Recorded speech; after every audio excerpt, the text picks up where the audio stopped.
Okay, our opening statements, we start with Shaughnessy Norton. 2 minutes. Thank you, Steve, and thank you, Bill, and thank you all for being here. We've waited a long time to take this seat back, and in 2016, we're going to do that and make history. I'm Shaughnessy Norton, and I'm running to be your Congresswoman. This election is about rebuilding the path to prosperity, and I will bring our shared progressive values to Washington to do just that. I'm a scientist by training and a small business owner. I'm proud to call Bucks County my home, where I was born and raised. I began my career working as a breast cancer researcher and in drug discovery. And 12 years ago, my brother Donald reached out because our family business was in trouble. He asked me for my help. Now, I had gone to college to not go into family business, so it was a bit of a surprise to me, but I stepped in and turned things around. And one of the most important things it's taught me is the balance that we need to have between short-term sacrifice and long-term gain and growth. When I took over, things were really behind. Spreadsheets were still being written by hand. And more often than not, when I asked folks, why are you doing it this way? The answer was, because that's the way we've always done it. And I think there's a lot of that type of thinking happening in Washington today. It's why I'm running for Congress, because we need a fresh perspective. A lot of people are suffering today, and it's because of the misplaced priorities in Washington. When we have millions of families working to make it into the middle class, and a Congress threatening to shut down the government over funding for Planned Parenthood, that's just wrong. I will always stand with Planned Parenthood because of the work they do for women and families' health. Now, I'm not a politician, so you'll know where I stand on the issues, and it's why I've been clear. We need a ban on fracking in the Delaware River Basin. We need to stand up to the gun lobbyists and pass a universal background checks bill, and we need to make sure Social Security and Medicare are there for future generations. Thank you. Thank you. Mr. Santasero? Thank you, Bill, and good afternoon, everyone, and thank you, Shaughnessy and Bucks County Community College for hosting this important event. I am Steve Santasero, and as many of you know by now, after the events, the horrible events of September 11th, I left my legal practice, went back to school at night, and became a high school teacher. I taught at Ben Salem High School teaching history. You know that background about me, it's an important part of who I am because it's about my desire to serve our community. And that's why I'm running for Congress today. I'm running because it still matters that we have someone who's fighting for the environment and to stop global climate change. It matters we have someone who's fighting for reasonable gun safety laws. It matters that we have someone representing us here in the 8th District who's fighting for access to college. All these things matter. But so too does a respectful debate on the issues. And I have to say that I'm disappointed in the last few weeks that this campaign has veered off that track. The attacks of 314 PAC against my campaign, spreading both misrepresentations and outright falsehoods, need to be countered. And we'll do that in the course of this debate, I'm sure. But I want to present a challenge to my opponent right now. I want to present this challenge. My campaign will make all of its expenditures and income for the since April 1st, public tomorrow morning. I ask that your campaign do the same, and that every political action committee involved in this race right now do the same thing to promote transparency and openness so the public knows where the money's coming from and where it's going. Well, actually, my first question is kind of on that topic, so let's just stay with it. I prefer not to ask the question because it's such a distraction from the broader issues facing the 8th Congressional District. But it's the elephant in the room, so let's get behind it. One would think voters would want to know policy differences, visions for a better America, goals of the candidates. However, as we head into the final days of the campaign, the primary focus seems to be consumed by charges and counter-charges about campaign literature, TV ads, and the potential relationship between campaign and political action committees. Is this really where you want your campaign to be in these final days? We're rotating each phase of the debate, so now it's Mr. Santasero's turn to go first.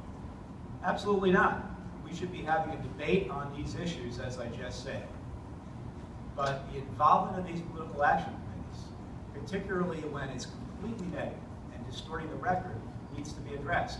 As Democrats, we speak out against the Citizens United decision for a reason, because the dark money that's unaccountable getting into our politics is one of the biggest corrupting forces in our politics today. Now we're seeing it in this very race here for the U.S. House and the 8th District. We need to turn that around and be open. We need to be transparent about what's going on, and we need to stand up for the truth. So I repeat my challenge and my question. Will you join me tomorrow in divulging all the money that's come to your campaign and that you've expended since April 1st as through tomorrow, and call upon me, join me in calling upon every political action committee that has spent money in this race and doing exactly the same thing? Well, we have been running a campaign based on the issues. We've had over 1,500 people attend the town halls that we've held from Hatfield to Bristol to New Hope. And this is not an issue that comes up. What comes up is people want to know what we're doing and what we're going to do to protect Medicare and Social Security for future generations. What people ask me about is what are we going to do to stand up to the gun lobbyists? And what are we going to do to increase people's access to quality, affordable health care? Now, my opponent has tried to make this an issue for quite some time now. And he's been caught lying about his position and his record multiple times by every newspaper that covers this race. We need to be talking about what voters really want to know about. And the accusation that there's any coordination is just false. I mean, I'm not going to allow you to lie about my record the way you've lied about your own. Bill, I think I'd like to rebuttal. You've got to be. We have a 1-minute rebuttal. First of all, no one has accused me of lying about anything. If there's been any lying, it's been by a super PAC that you yourself created. So I again ask you to answer the question right now. Will you join me in calling on that super PAC and having your own campaign divulge where the money has been coming from and where it's been going since April 1st? Yes or no? It's an easy question. We do divulge what we put out the reports. We have nothing to hide. My campaign just yesterday took in hundreds of individual contributions. This is a grassroots funded campaign. The amount of time it would take to put together that report 5 days before an election is frankly a political stunt. We need to get back to talking about the issues. We're going to do it. It doesn't take that much time. Well, I don't have the big dollar contributors the way you do. My contribution is $75. Excuse me. This isn't the Tonight Show. Let's stick with the candidates having an opportunity to share their views. I think we've heard it. We've heard the allegations. We've heard the challenge. We've heard the rebuttal. And I think it's time to move on. You will have time during the debate, and every time I call on you, the time is yours. How you choose to use that time is up to you. But I'm going to move on to another question. My favorite question. Hillary or Bernie? In a moment, I'm going to ask you who you support for president. Conventional wisdom would have you avoid the question, perhaps saying you're focused on your own campaign. We're hopeful that will not be your answer. The fact is that voters have scrutinized the presidential candidates considerably more than they've had a chance to form opinions about you. They don't know you as well. Thus, your answer to this question may provide voters with valuable insight as to who you are, what you value, and your approach to government. So, starting with Shaughnessy, who is your preference for President of the United States? Thank you. I did help to introduce Bernie Sanders at the Progressive Summit last year in Pennsylvania, and I do really appreciate the ideas that he's bringing forward on this campaign. But I am supporting Hillary Clinton in the Democratic primary. I think we haven't had a more experienced and qualified person run for Congress, at least in my generation. She spent 8 years in the White House, 8 years as a U.S. Senator, and 4 years as Secretary of State. And I think that she'll be able to leverage those connections and experiences to move America forward. We need to have a Congress and a president that are working together to move the agenda forward in the United States. Thank you. Mr. Santasiro? Well, I'm glad we agree that experience matters. I too am supporting Hillary Clinton. I'm supporting her because I do believe at the end of the day, with her background, first as a partner with Bill Clinton and his administration, next as a United States Senator, and most recently as a Secretary of State, she is actually going to be one of the most experienced and qualified people to become president in generations. And I think that matters at this time in our history when we are facing so many challenges. We need someone who has that experience coming in. However, I do appreciate what Senator Sanders has done to bring up issues during the debate. And I think it's been a healthy thing for the Democratic Party to have that debate go on so that ideas can ultimately find their way into this campaign and ultimately into policy for the United States. But at the end of the day, from my perspective, it's not a personality thing. It's merely, I think, we're at a stage where we really do need that experience, and that's what Secretary Clinton brings to the table. I don't think we need any rebuttals there. Let the record show that I asked the same question this morning of the Republican candidates, not for Hillary or Bernie, obviously, but for the other three, and we'll be waiting for their response. Oh, now it's okay to laugh, right? Next question. One of the great challenges of a democratic society is maintaining an appropriate balance between national security and civil liberties. Just last week, Microsoft filed suit against the federal government over data collection issues. And we know about the Apple and FBI controversy regarding the cell phones of the Santasiro terrorists. No. That was not a Freudian slip. You know what I mean. So the question is, when it comes to empowering intelligence agencies of the federal government, what is your view of the proper balance between privacy and security, and how do we achieve it? Steve? Thanks, Bill. This is a serious issue, obviously, because we do face real threats on a day-to-day, week-to-week, month-to-month basis. And yet at the same time, we all hold dear our privacy rights under the U.S. Constitution. So it is incumbent upon the government to find the right balance. I think we're getting toward that place, but we're not there yet. The USA Freedom Act that was passed last year made some changes that are getting us closer, but there are other things that we need to do. The FISA court is an area that I would start with. While under the most recent, under the USA Freedom Act last year, there is now an amicus process that can be used to help advocate for civil rights and confidentiality. I think that needs to be strengthened. I think there needs to be a full-time advocate who can stand up for the privacy interests that we hold dear.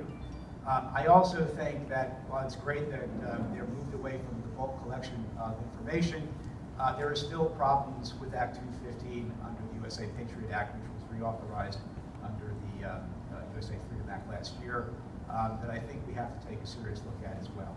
But at the end of the day, we do have to make sure that adequate information is available in order to combat threats to the United States. And I think all of us, you know, when we look at ourselves and our families, we want to make sure that happens, but it has to be the right balance. Thank you. Well, our national security is the most important job of the federal government, and this is something that I take very seriously, particularly with the case with Apple and the San Bernardino massacre.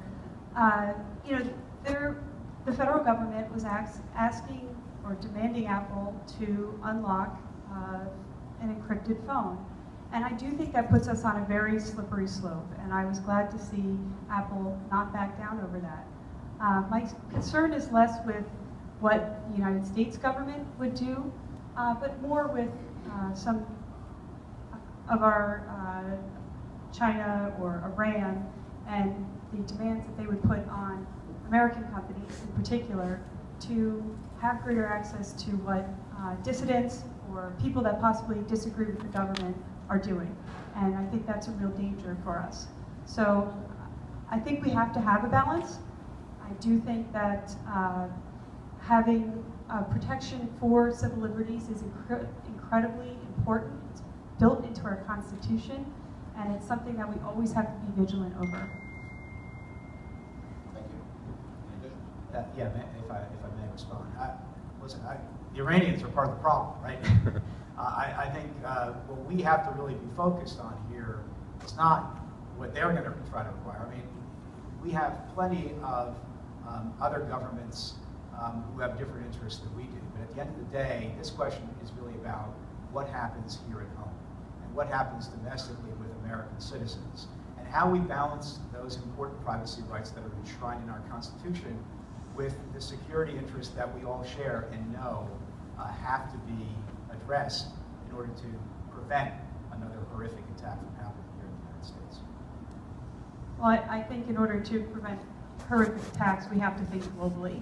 And we do have to, of course, look to our own laws and our own Constitution, but we also have to be looking internationally to see what the ramifications are. Thank you. Questions for Ms. Naughton? One common definition of the American dream is the belief that each generation will do better than the one before. By that measure, the dream seems to be fading. The middle class has been economically stagnant for over 2 decades. Can you identify 3 specific things you will support to increase the likelihood that the students in this room will face a better economic future with expanded opportunities? When I talk about the struggles facing the middle class, I don't talk about it in the abstract. This is something that I've lived. My mother cleaned houses to put food on the table. I was the first generation in my family to go to college. And I'm running for Congress because that dream of attaining entry into the middle class is increasingly out of reach for too many families. And it's because of the misplaced priorities in Washington. So 3 things that I think from the federal government we should be doing. 1, is doing something about the cost of higher education, allowing the existing debt to be refinanced at lower rates. 2, one of my passions is science and technology. And I have called for an Apollo-level investment in science and technology so we can grow and create the jobs and industries of tomorrow and deal with pressing issues like climate change. When President Kennedy called on NASA to put a man on the moon in 10 years, they weren't even sure if we could do it. But through American innovation and with a well-trained workforce, we got there in 7 years, created 420,000 jobs in over 20,000 industries. We could be doing that again today, and we could be doing that right here in 8th District. And third, if we're going to have a 21st century economy, we need to have a 21st century infrastructure. This is a way to get people back to work in the short term and in the long term to have a more efficient economy and one that we all benefit from. Thank you. Steve? Thank you, Bill. My dad was the first person in our family to attend college, and he did so thanks to the GI Bill when he came home after World War II. I throw that out there because there is an important role that the federal government can play to help address this issue. Yes, education is the key to so many things. I know as a former teacher what the struggles are that our young people have today in being able to afford college education. But it's not just about interest rates and the cost of borrowing. It's also about the spike in these tuitions. The federal government can, through a grant program, incentivize the states to start pushing those tuition costs down for state institutions, which ultimately will have an impact on private institutions as well. Because even with lower interest rates, kids are still going to be graduating with huge debt, and we need to solve that problem. The next thing we need to do is workforce development. We need to do a much better job of getting our young people prepared for the jobs that are actually out there in the 21st century, so that whether they decide to go to college or not, they will be prepared for and be able to get into the marketplace and get good paying jobs. And that means a partnership with the private sector to make sure that it happens. And the last thing is infrastructure investment. I agree on that, and that's something we've done at the state level. It has to happen in every respect, both with respect to roads and bridges, with respect to our electric infrastructure, and ultimately, we do need to put a tremendous amount of investment into green energy as a job creator for the future, and I feel very strongly about that, and hopefully we'll have more of an opportunity to talk about that as this debate continues. Next question. America has been at war for 15 years, longer than the Civil War, World War I, World War II, and the Korean Wars combined. How long will this continue? Under what circumstances would you support a larger American presence in Syria, Iraq, or wherever else ISIS or another perceived enemy emerges? Thanks, Bill. Well, you ended that question on the appropriate note. Another enemy arises. And that's precisely the dilemma that we face today and the challenge that we face today. Because it wasn't so long ago that no one had heard of ISIS, right? And it arose in the ashes of the Iraq conflict and the instability that it created in the Middle East. We have to, I think, as a policy going forward, focus first on diplomacy. And that means that we need to be engaging in every region of the world so that we're working with existing governments in creating a more secure environment where the United States is not always the first country that's called upon to introduce ground troops into a conflict situation. You take the current problem in Syria right now. It is not the case that we have to introduce ground troops to resolve this problem. We have to work with our Arab allies in the region to create a security apparatus to be able to confront this issue and defeat ISIS. Make no mistake, ISIS needs to be defeated, and stability needs to be brought to Syria, just as it needs to be brought to Libya and Yemen as well. But it can't be with American lives at risk, and it can't be with Americans on the ground, because these conflicts will continue, and we cannot continue to expend our precious lives and treasure in these things. So we have to work more cooperatively, and we have to be more engaged in all parts of the world diplomatically to make sure that these issues are dealt with. I don't think that we should be sending additional American troops into fight ISIS at this time. We have invested a lot in the Mideast in the last generation, and I think one of the lessons that we should learn is that we need to find a political solution to the problem, and we're not going to get that by bombing our way out of it. And frankly, the Republican presidential candidates are being completely reckless with their calls to carpet bomb or ban Muslims from this country. I think this is one of the reasons why we need a commander-in-chief who really understands our international policy. So I think we do need to work with the Kurds and our partners in Iraq and Syria that will work with us to create this political solution, which means creating governments that are accountable, representative, and with reduced corruption. Instability in the Middle East is one of the greatest international security problems we face. And it's one of the reasons why I support the nuclear deal with Iran. When the nuclear deal came out, I looked it over. I spoke with nuclear experts across the country and came to the conclusion that this puts us on a path to peace and puts us and our allies in a much better position to have it than not. This is also a contrast that I have with Mr. Sanacero. He's against it. I don't see what the alternative is, and I see the positives with this deal as putting us in a much better position for peace. Rebuttal? Absolutely. I did come out in opposition to the Iran agreement, and I did read it as well. I supported the effort to negotiate with the Iranians to try to come up with a deal that made sense.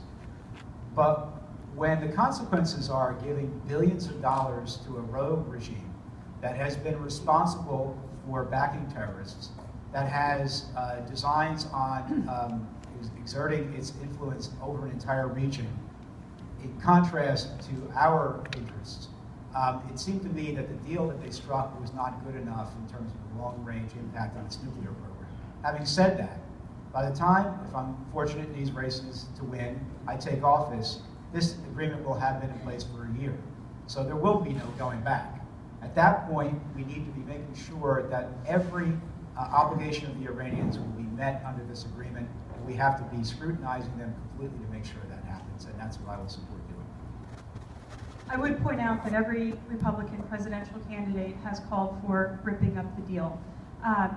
The reason why we need to support this deal is that it does put us in a much better position, and it puts us on a path to peace. They've dismantled their plutonium reactor. That can't be easily undone. That would be a 10-year project to redo it. We've reduced the breakout time for them to produce a nuclear weapon from 3 months, which is what it was before the deal was signed, to a year. That gives us a year of inspections, which we did not have prior to the deal, and time to act and form a coalition like we did to get this deal in the first place. Thank you. Bill, may I respond? Sure. Remember, the regime in Tehran is the same group of people that just a few years ago, when there was a nascent democratic movement in the country, brutally repressed its own citizens. This deal, in my view, and I think it'll be borne out over the next 10 years, does not do enough to dismantle their nuclear capability. And we've seen just in the last few months, they're now testing ballistic missiles. It's dangerous. But as I said before, it's the deal we have, so we have to enforce it, and I support enforcing it to the letter at this point. Of course, we have to make sure that we enforce the deal. But this also buys us 10 years to figure out what to do post-deal. That's 10 years that we wouldn't have without it. That's 10 years for us to build international coalitions to take nuclear weapons off the table completely, and which they are, but enrichment off the table. So I think it's very important to pursue this, to enforce the regulations that we have, and to realize that, yes, we are not dealing with Canada. It is, it is Iran, but we don't always have the option of just dealing with friendly allies. Thank you. Our next question. The surprising success of insurgent presidential candidates this year suggests a significant level of anger among American voters toward Washington and Wall Street. To what extent is that perceived anger justified? It's not the first. Well, I think that people are feeling left behind. You know, over the last 20 years, we've seen corporations get bigger and more profitable. We've seen the growing divide between the haves and the have-nots. And yet, regular people are working harder than ever and not getting ahead. Healthcare costs are going up, higher education costs are going up, and salaries aren't. And I think that we need to make sure we are looking at what is causing that. One of the things that I see as causing that is our tax policy. We have a tax policy that is weighted in favor of the rich. We have hedge fund managers that pay a substantially lower income tax rate because they make money off of money. Now, good for them. But why should they pay less than a waitress or any of us? We could raise that rate, and it would make for a fairer economic system and also help our economy. So I think these concerns are real. I share them, and it's why I'm running for Congress, because we need regular people to step up and get involved. Thanks, Bill. There's no question that in just the last decade or so, working families across the United States have felt the pinch. They've felt the change. For the first time in generations since World War II, we're looking at a generation now that is not only questioning whether it can do as well, do better than its parents, but whether it can do as well as its parents' generation did. That should not be acceptable to us here in the United States. I think people feel a deep insecurity about their futures, whether it's about their own job, whether it's about their retirement, or whether it's about their kids' jobs. And that's because of globalization and the restructuring of our economy that's happened, frankly, in the last 40 years. So what do we need to do as an American government to address that? We need to make sure that there are incentives for corporations to create jobs right here in the United States. We need to make sure, as I said before, that higher education is accessible in real terms to everyone. And we need to make sure that the next generation is prepared for the jobs of the 21st century that are going to be right here in the United States. You know, I've spoken many times in this campaign about the Mesa plant that was in full operation just a few years ago up the river at the old Fairless Hills steel site. 709 employees manufacturing windmill components there. That's gone now when the subsidies from the United States government went away. Subsidies, by the way, which are still going to the oil and gas industry. So we need to rethink our priorities as Americans, and we need to invest in the future. And I do believe when that happens, everyone's vote will rise, to use President Kennedy's phrase, and we can really protect the next generation and provide for it. Follow up to the idea of anger toward Washington. I think it seems that Americans also look at the gridlock in Washington, the lack of compromise, the lack of ability to reach common ground as a significant source of frustration. There are realistic scenarios that we have as much chance of electing a Democratic president as a Republican, that there is an ambitious chance that Democrats could regain control of the Senate, or at least reduce the supermajority. There's very little chance that I hear of Democrats taking control of the House of Representatives this year. Whether you enter the House as a member of the majority party or the minority party, to what extent are you willing to cross the aisle in the interest of compromise, in the interest of getting something done in Washington? We'll start with Ms. Naughton. Well, I think compromise is a part of government, and that's something that's been lost over the last couple of years. I'm not a politician. I'm a business person, and I run a business in a big Irish Catholic family. And let me tell you, if I can find things to get done there, I can get things done in Washington. The other week, Congresswoman Sherry Bustos from Illinois came up to help on my campaign. And she represents a district much like ours, 50-50 Democrat, Republican. And she told an interesting story about the women's congressional softball team. And it's made up of women senators and congresswomen, Democrats, Republicans. They practice together a couple days a week for a number of months to play one game against the press corps, women's press corps. And she compared that to the men. And the men pit the Republicans against the Democrats and fight against each other, whereas the women build camaraderie by playing and practicing with each other for a number of months. Women take a different approach to governing. We are less concerned about putting our name on a building than actually getting the building built. That's the type of motivation and priorities that we need in Washington right now. People who are willing to put ego aside and get things done for the American people. Crossing the aisle? Thank you, Bill.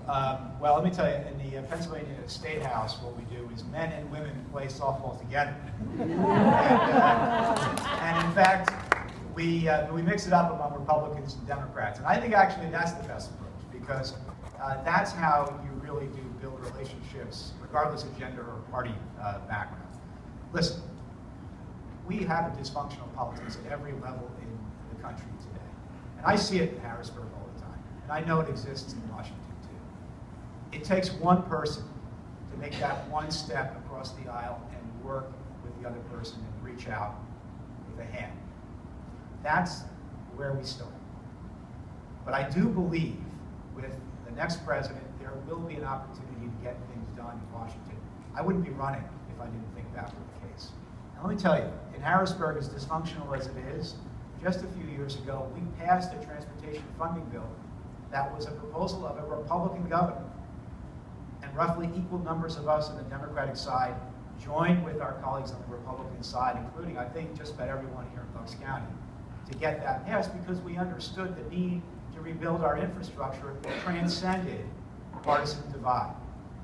We need to continue to do that, and we can do that in Washington. But I want to go back to one other thing, Bill, because we talked about the volatility of the electorate and some of the things that's been happening at the presidential level. We as citizens, and particularly those of us who want to be leaders, have to be speaking out against intolerance at every level. It is unacceptable when someone like Donald Trump gets up and singles out an entire sector of our community. We have to stand up and say, that's not right. We're better than that as Americans. And as worrisome as the future may be, I'm still optimistic that we have good days ahead, and we've got to fight for that and focus on the positive. Let's stay with this again for perhaps one more minute each. And we'll get away from the ESPN aspect of playing softball and ask you how many games you think the Phillies will win this year. No one wants to watch our games, by the way. Can you name 2 or 3 areas where you think if you went to Washington that you would cross the aisle? That when you think back to the civil rights bills that were passed, times when statesmen came together to cooperate, to compromise, to pass something meaningful.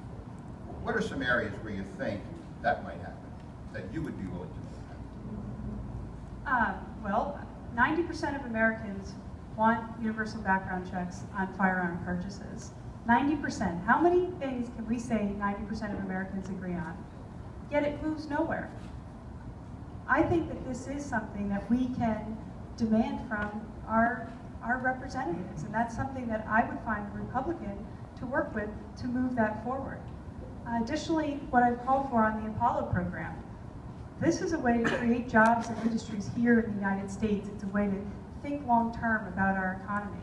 And I think that we can find Republicans, even from the coal regions, that they need jobs as well. And this would be a way to spur that investment, to create jobs, even in areas that formerly were dependent on fossil fuels and mining. Yeah, I think there are a couple things we can do right off the bat. As I said before, infrastructure is not a partisan issue.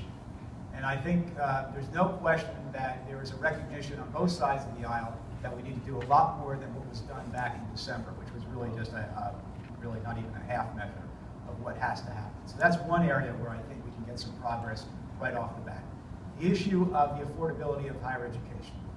I think whether you're a Republican or a Democrat, you have constituents who are worried about and complaining about that issue. So we should be able to address that both with respect to lower interest rates and incentivizing the states to lower tuitions. So those are the 2 areas I would start out with. I think we can make real progress and then move on from there.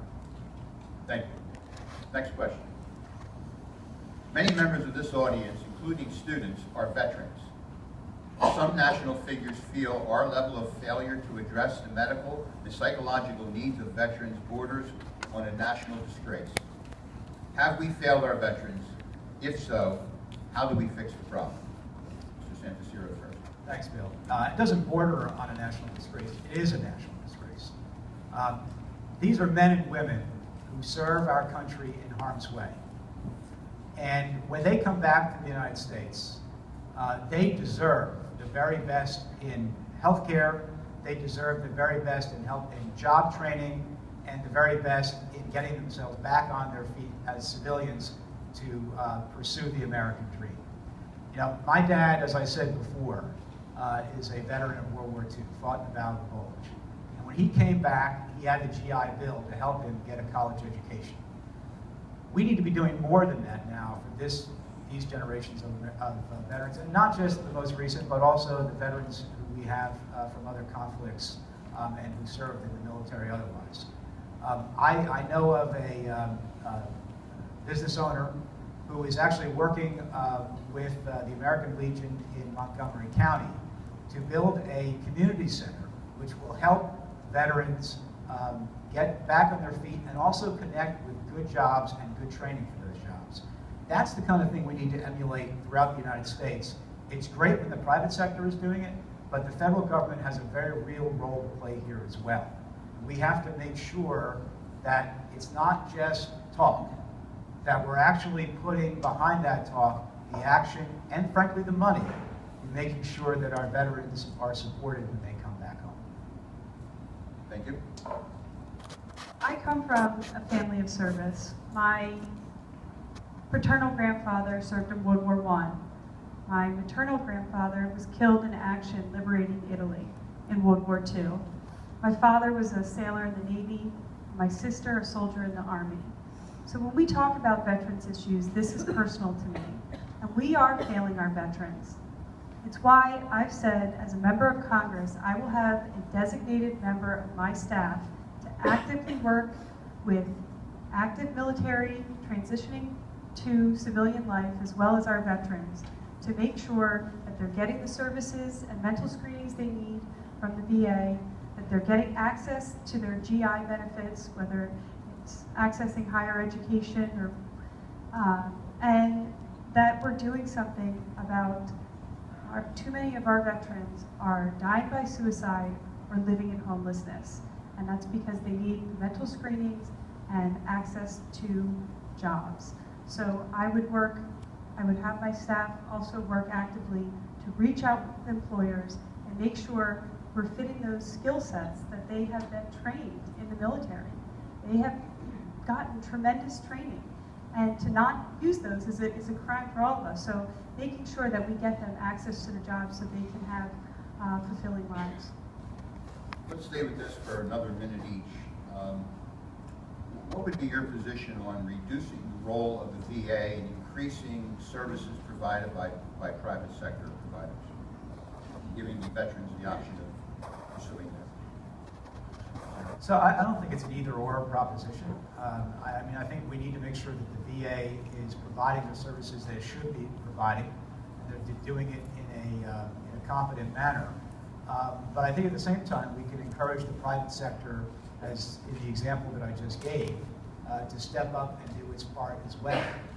Certainly there are plenty of opportunities, and the VA, in fact, can work hand in hand with the private sector to make sure that those private sector opportunities are actually being brought to our veterans, and that we are doing what we need to do by way of training. And I agree, taking the skills that our veterans have learned in the military and seeing how they translate into a civilian job. So I think it's not an either-or proposition. I think we have to do both. Congress recently did outsource some of the services that the VA offers, and it didn't fix the problem. There still are wait lines that are too long. What we need to do is make sure we're getting proper funding to the VA and holding them accountable so that veterans aren't waiting months to get screening for PTSD when they're coming back from war zones, that they're not waiting for months to get basic services, which is what's happening right now. And I think that's where the role of Congress is, to make sure that our priorities are in line with where we say we are as Americans, and that means honoring our commitment to our veterans. Thank you. Move on. Well, we had lunch. It's mid-afternoon. It's a time when we get a little sluggish. So wake up, because I'm going to ask a question that's going to allow these candidates to pound the podium a little bit, perhaps. Not really. I'm sure you can identify nuances of differences between the two of you, on how you might save Social Security, or tweak Obamacare, or adjust the minimum wage, or protect the environment. But we don't run for office to be nuanced. We run for office to make a difference, hopefully a big difference. I'd like to give you the opportunity now to share with us something you are passionate about, something that will be a top priority for you in Washington. We start with Ms. Null. Well, one of the things I am passionate about is our energy policy, and it's why I think we need to be thinking long-term and big about our energy policy, and that means thinking beyond the dirty fossil fuels of the past. It's why I've called for a ban on fracking, because as long as we're putting carbon into the atmosphere, we are contributing to climate change. And it's one of the issues that we really need to be dealing with, especially from the federal level. This is a national security issue as well as an environmental issue. It's why I've called for an Apollo-level investment in science and technology. One of the most important roles of the federal government is to spur innovation. And it does that by investing in three things: education, our human capital, infrastructure, and research and development. And we have been cutting those budgets over the last few years, and we need to be reinvesting in it. It's how we will create the jobs and industries of tomorrow and deal with climate change. Right now, China's investing in clean technology. Germany's investing in clean technology. And we are falling behind because we're not making those federal investments.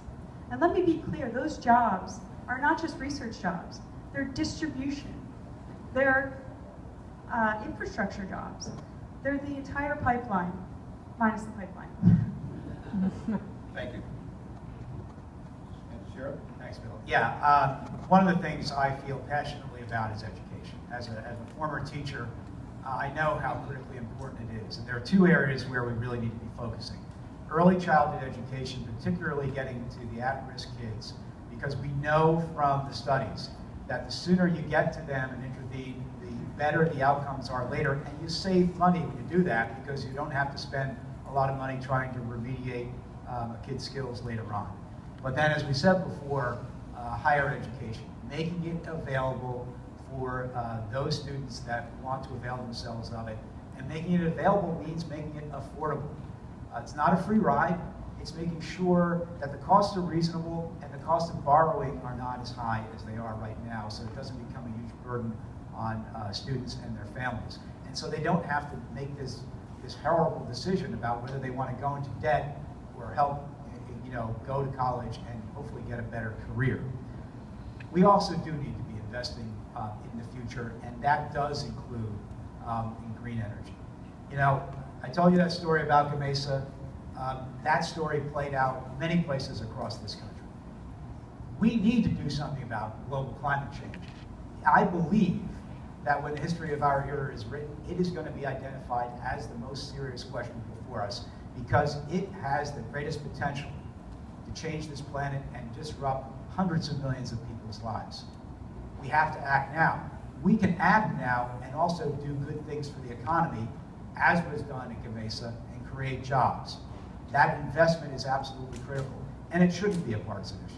We have to get past the climate deniers, and we have to work together to do this because it will be good for the economy in Republican districts as well as Democratic districts, and there shouldn't be a red or blue issue here. Time to move on. We've heard a lot about trade agreements in this election cycle and the impact they've had on manufacturing and other jobs in America. How can we best compete in a global economy? How can we best deal with the impact that global trade has on jobs in America? I'm not sure which is more heartbreaking. Young people beginning their careers with not as much opportunity as you'd like them to have, or the 50-year-old individual who gets laid off from a job at that point in his life. What can we do to train young people to be competitive? I think we've talked about education a lot, but how also can we help displaced older workers? There's something bold that we can do. Start with Mr. Santaciro. Well, I mean, it's ironic. We're standing here at Bucks County Community College's Lower Bucks campus. Our community colleges play a great role in helping to train people and potentially to retrain people as well for jobs. And we need to expand that activity. I think that's absolutely critical. But when we go back to this issue of trade, trade is important, and generally speaking, trade is a policy we should be pursuing, but it's got to be fair trade. And the problem with the TPP, for example, is that it does not level the playing field. And it actually, ultimately, could very well jeopardize some of the important safeguards we have here in the United States, both with respect to employee safety and environmental protection, by opening up a whole new venue for large multinational corporations to challenge those rules and overturn them. So we have to make sure we're smart about the way we go about these deals, in that we are actually doing our best to level the playing field so that it's not a job drain here in the United States. But back home, we have to make sure that we are both retraining and that we are training the next generation for the jobs that we have. Now, it all requires investment. It absolutely does. And we have to, as a country, be committed to making that investment because it has a direct impact on people's lives. So I favor a very robust workforce development program that partners with the private sector to find the skills necessary and make sure people are being trained for those skills so they can get the jobs they need and have a great career.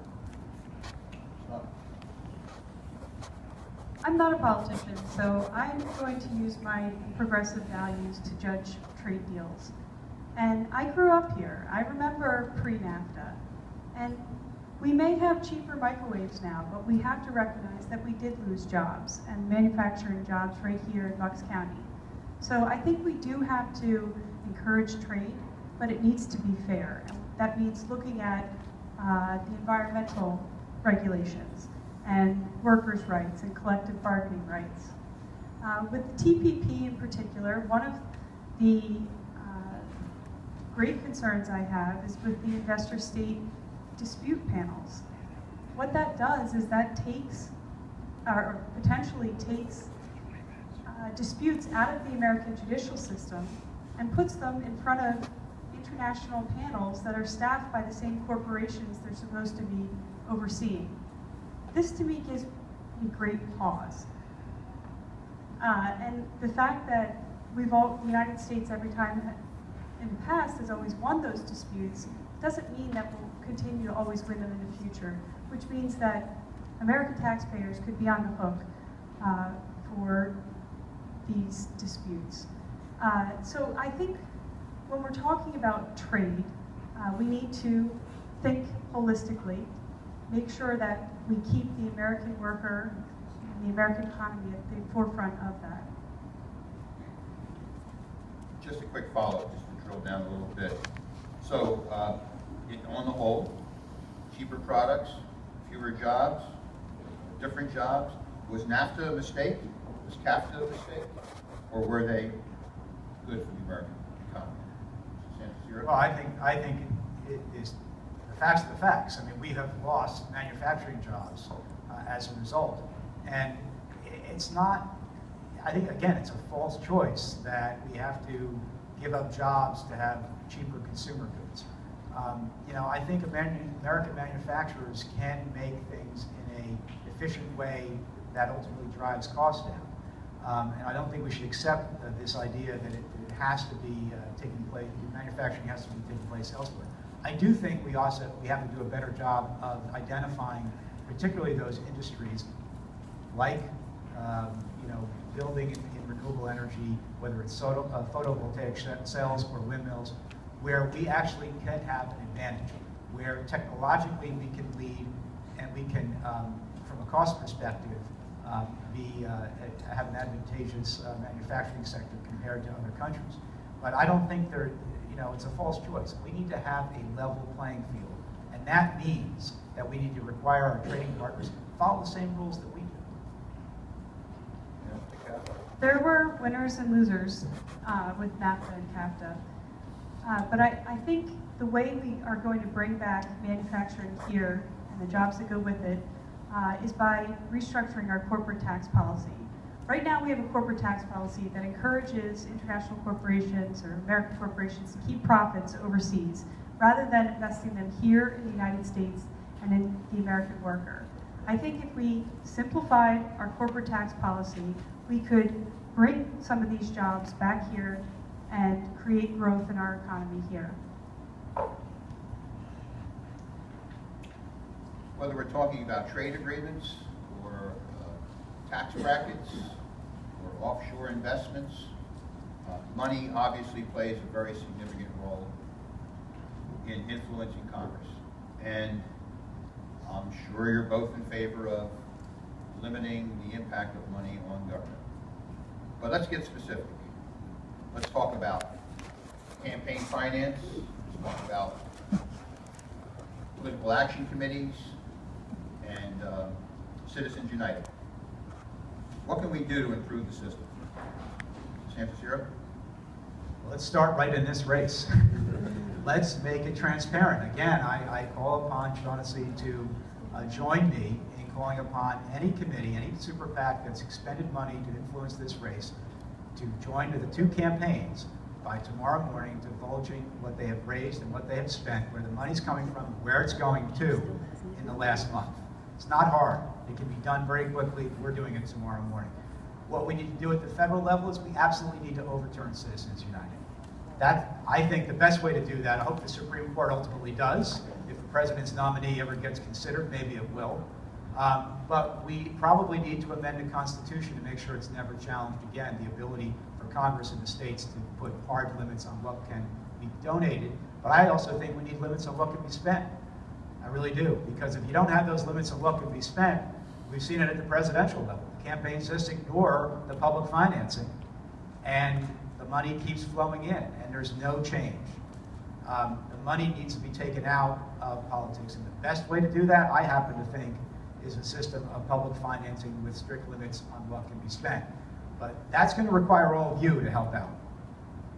We need a strong grassroots movement to put pressure on government at every level to make sure that happens. And I can tell you, Citizens United is an issue that has really created a problem with these super PACs. But make no mistake, our campaign finance system was broken long before Citizens United was decided by the Supreme Court. I don't think Steve has a problem with PAC money. I mean, he's accepted hundreds of thousands of dollars of it, and he has a super PAC right now running commercials for him. That's the system that we're living under right now. I do think that we should repeal and overturn Citizens United. The influence on money in politics couldn't be clearer when you see 90% of Americans want a universal background check bill, yet in Harrisburg or Washington, nothing happens because the gun lobby has too much power. Now, we've run a campaign based on small dollar contributions, but I think we need to have a public amplifier so that more campaigns can do that and less time can be spent fundraising and more time can be spent legislating. If we had a public amplifier like they do in Maine, they have the bluest collar legislature in the country. That's because regular people, small business owners, teachers, plumbers can step up to run because there is this public amplifier. If we had that, we would see very different legislation coming out of the halls of Congress. Any addition?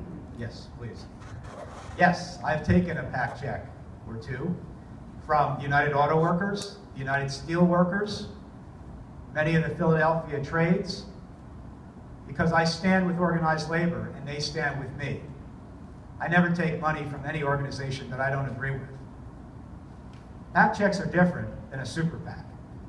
And they're different than a super PAC that you yourself founded and is now running one of the nastiest campaigns that I think we've ever seen in this county. Again, I call on you to join me in being transparent with where the money is coming from and where it's going. It's an easy step. It's what the public deserves. It's what the campaigns deserve, and we ought to be doing it. And I'm going to do it no matter what, but I call upon you to join me. Under the admonition that we're not going to do that. Response? I did found 314 PAC, but I stepped away from it before I launched my campaign for Congress. So the fact that you're trying to say I have anything to do with them is patently false. The newspapers have reported that there has been no violation. So you need to stop saying that and stop trying to mislead people.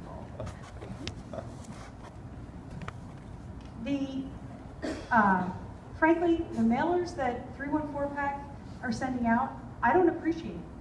I've been talking to them about the issues.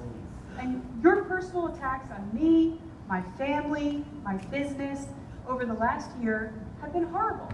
I didn't appreciate it, but I don't stand here and whine about it.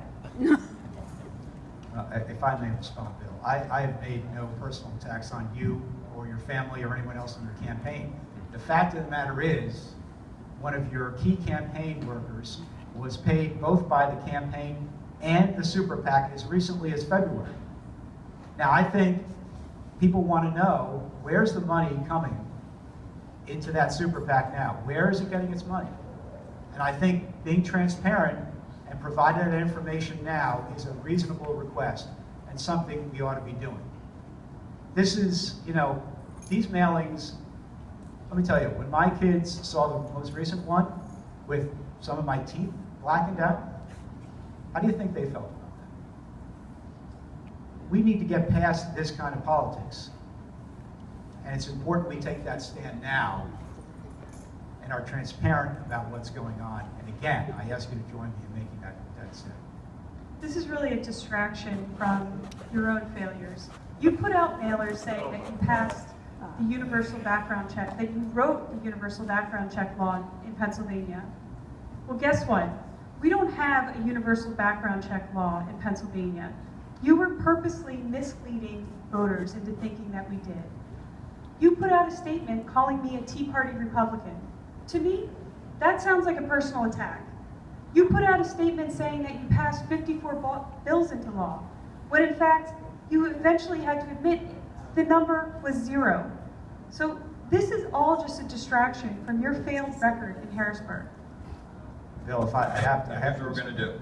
We're going to do this for 1 more minute each, because it's entertaining, and it sounds familiar, but we're no longer addressing what affects the quality of life of people in the United States and the United States Congress. So I'm going to give you a minute to respond, and you a minute, and we're going to move on. Okay. Let me say a couple things. First of all, I have been fighting for universal background checks now for the last 3 years. I've been a leader on this issue, and I've talked about the need to pass my bill, and that is exactly what we've said in the campaign.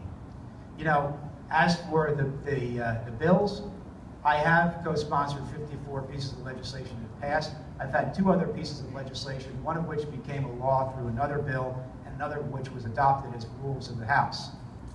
But it shouldn't be surprising to anyone that a Democrat in a Republican-dominated legislature who stands up for a woman's right to choose, who stands up for environmental protection, who stands up for education funding, doesn't get a lot of his bills brought to the floor by the Republican leadership. That shouldn't be a surprise to anyone. We've seen it in Washington with the president, how he's been unable to get legislation through because of strict partisanship. And it's not the rank and file members, because they're great. It's the leadership. Again, you're running a campaign based on a lie. You said that you wrote a law that doesn't exist. You said that you passed 54 bills that you didn't. And now you're trying to say that you haven't been attacking me, my family, my campaign, my business with your latest stunt for over a year. It's just not true. And that concludes that portion of the debate. There are so many topics, potential topics to discuss in so little time.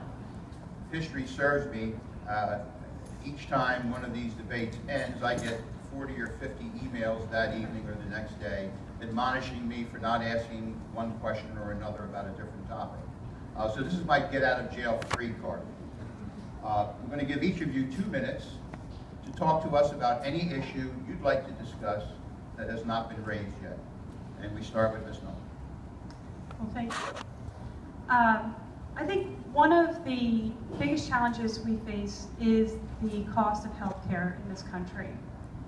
And the Affordable Care Act was passed, and I think one of the greatest failures the Democrats did was they passed this big, messy federal program and left it to Fox News to explain it to Americans for 4 years. And so there's been a lot of misinformation put out about it. You know, there's a lot of consumer protection built into the Affordable Care Act that we didn't have before. Kids can stay on their parents' health care plans until they're 26. We didn't have that before. Women no longer pay more simply because we're women. And there's no longer exclusions for pre-existing conditions.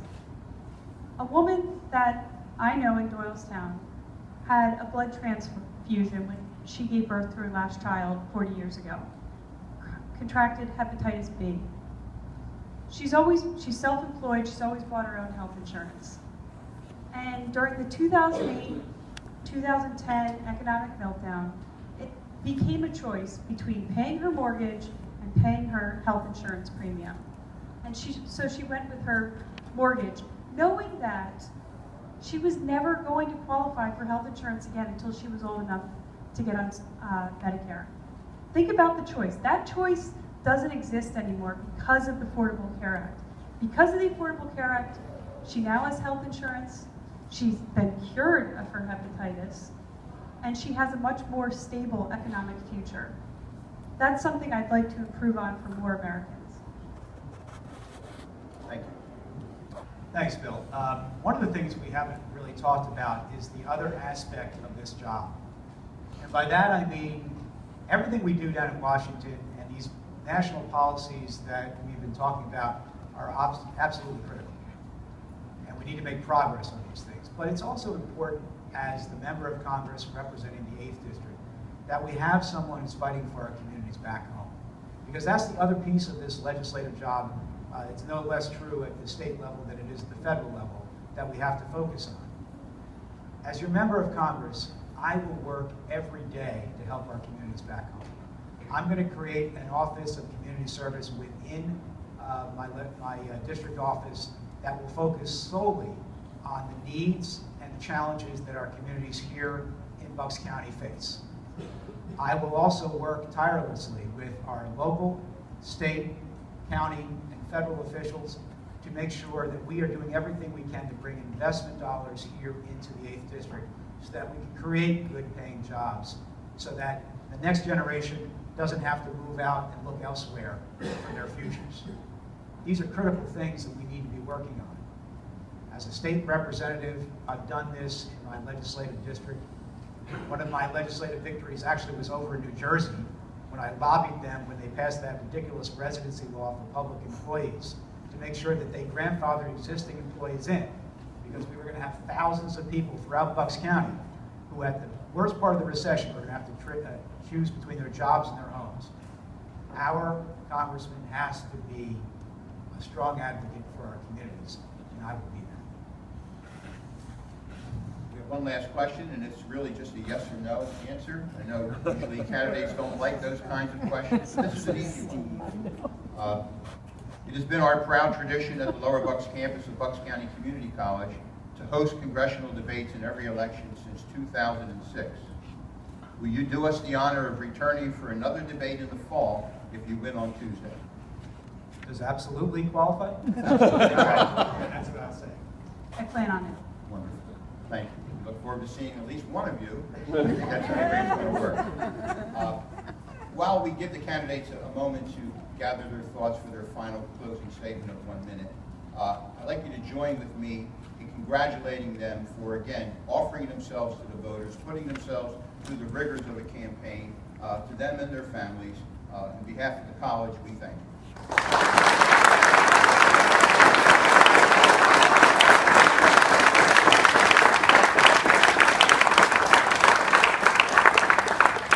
Closing statements, 1 minute. Thank you, Bill. And again, thank you all for coming out today. These issues that we face are critically important. And they don't get solved overnight.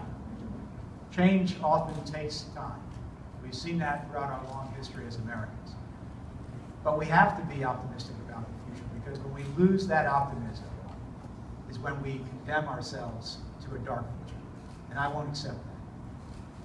I have spent these last 7 years in Harrisburg fighting for universal background checks and gun safety, fighting for a woman's right to choose, fighting for environmental protection, fighting for education. How do you know that I'm going to do those things in Washington? Because I've been doing it. It's not just talk. I've actually had a record. And no, it's not always been easy. And no, there haven't always been successes. This job entails a lot. Sometimes it's small incremental changes. Sometimes it's just offering an amendment to a piece of legislation. But I'll continue to fight that fight for you as your congressman, and I ask for your vote next Tuesday. Thank you. Thank you, Bill, and thank you, Steve, and thank you all for coming out today. One of the lessons I've learned as a scientist and a small business owner is the balance that we need to have between short-term sacrifice and long-term gain and growth. It's also a lesson that reminds me of my grandfather, Patrick. He came here from Ireland, a penniless teenager. He worked as a butler, fought in World War I, became an American citizen, and opened his own business. And when the Great Depression hit, he didn't hunker down. He opened the doors to his butcher shop and fed his neighbors, even when they couldn't always pay him. He remembered what it was like growing up hungry and believed in an America where success is more than just a goal. It's also a responsibility. That's a value I share and one I'll take with me to Washington. 12 years ago, our family business was in trouble and needed a change in leadership. Today, we need a change in leadership in Washington. It's why I'm running for Congress. It's why I have the support of folks like Governor Ed Rendell and Emily's List, and why I ask you for your vote. Thank you.